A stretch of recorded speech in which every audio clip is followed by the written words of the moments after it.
And welcome to Monday Morning Money Mindset.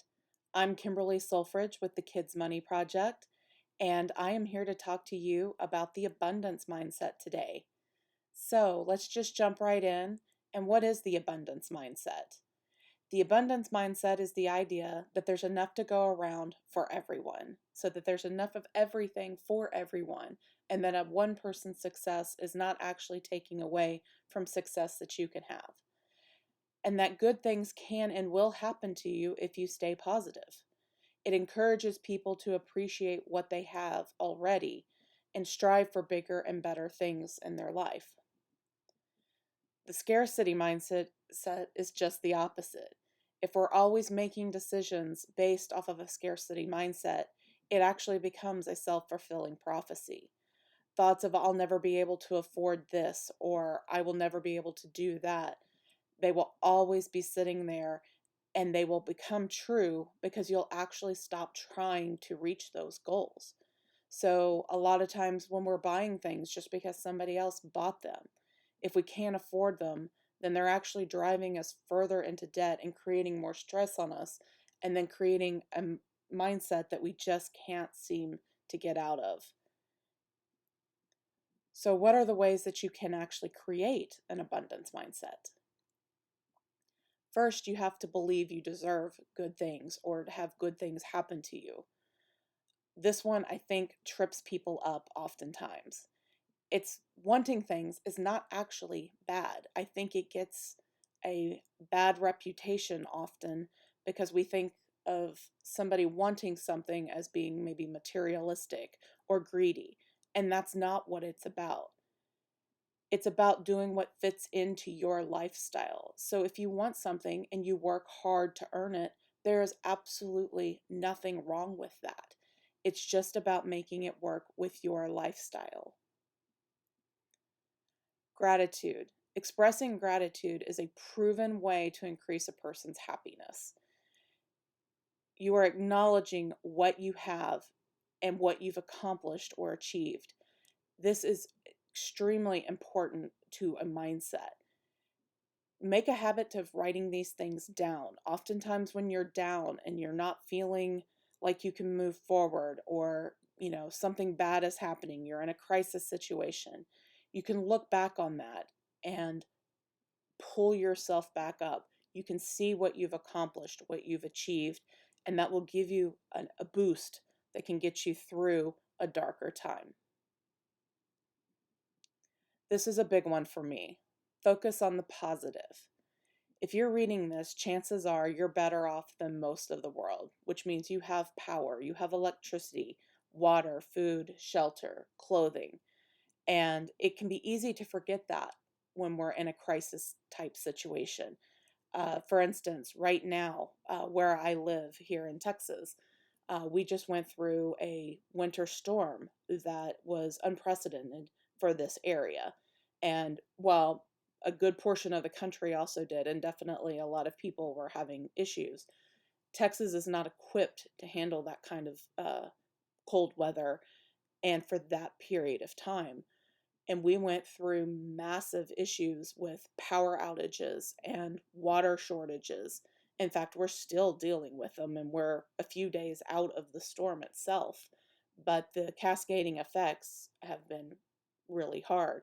People are having pipes thaw out to bust and now have waterfalls in their living rooms, in their bedrooms, destroying furniture and clothes and carpet.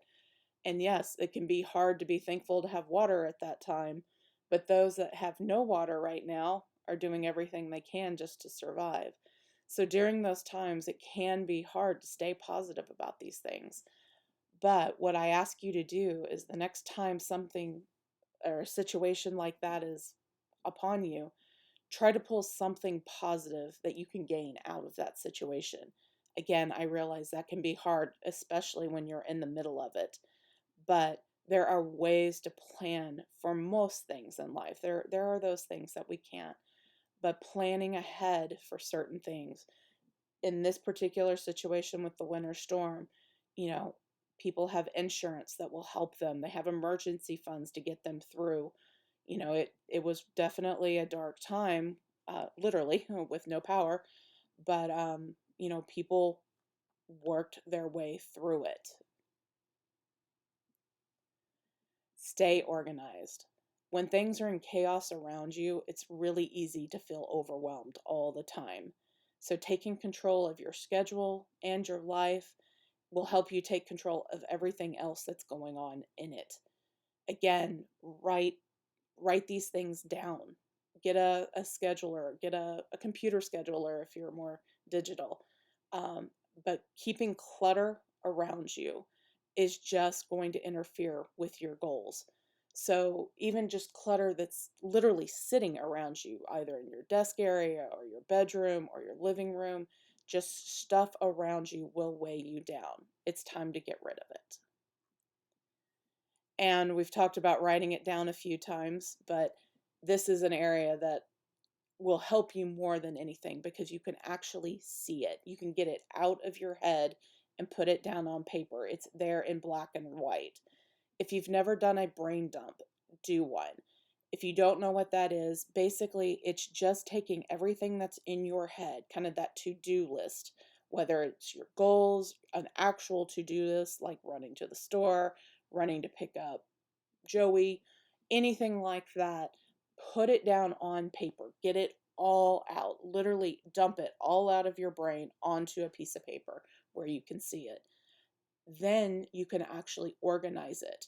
You can look, prioritize what you have. What can you delegate to other people? What should other people be doing anyway? Not everything falls on you.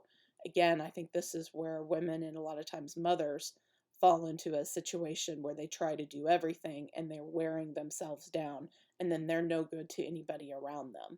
So write it down, look at it, prioritize it. There may even be things there that can just come off the list that you thought you needed to do, but upon looking at it more, you realize, honestly, there's no reason to actually do this. But get organized. Once it leaves your head, you can open up your mind to be able to think better. And then oftentimes what's just in our head is just a dream. But if we put it down on paper, we can actually make a plan for it. Wasting time. Stop. Time is one of our most precious and limited resources, and we cannot get it back. We cannot stretch it out. We cannot create more of it. Once it is gone, it is gone. And I think this is an area where most people can find that they do waste time. We don't think about it that way. We think of ourselves as being so busy, and we are. But if you really stop and look back, where is your time actually being spent? Again, maybe take it down to paper. Look at how much time you're spending in front of the TV, or another area that maybe you could pull back from to give yourself more time to do other things. You want to be filling your times with things that are beneficial for you and that make you happy. Again, we're not saying you shouldn't have a hobby or you shouldn't do fun things or that you shouldn't even watch TV, but you do want to make sure that you're not over abusing that side of it that causes you not to be doing things in another area that would be more beneficial for you. There are times for work, there are times for play, for relaxing, to recharge, to sleep. There are times for all of these things. It's just a matter about organizing it, again, to work with your lifestyle. And this is one we've talked about often, even with the growth and the systems-based mindset.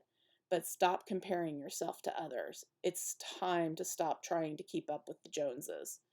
Chances are you actually don't know what's going on in their life. You have no idea of their financial situation or their emotional situation. They could be mortgaged up to their eyeballs or in horrible amounts of debt. You do not know.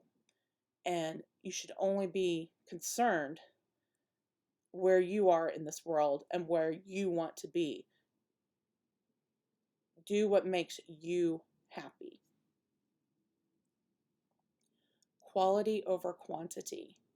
Work on filling your life with quality items that meet your needs. Too much around you, again, can weigh you down. It's that clutter that we have around us. It's about having what you need and choosing those things that will last. Try to fill your life with things that will last. You'll take you'll take better care of them. You'll be more grateful for them. You'll give them the respect that they deserve. You'll value them more. It's not about how much you have, but what you actually have, the quality of it. Give to others. Countless studies have shown that when we give to others, we feel more grateful for the things that we actually have in our life. If you find yourself feeling jealous or frustrated about something that you don't have, think about ways that you can help others. And this is not always about money, about giving money away. There are so many other ways that you can give. You can give your time by volunteering. Items that are no longer are in use in your household, pull those out, give them away. You know, there are people that aren't as fortunate as you that could use those items to get back up on their feet, and they're just weighing you down. They're taking up room in your closets. They're sitting around gathering dust.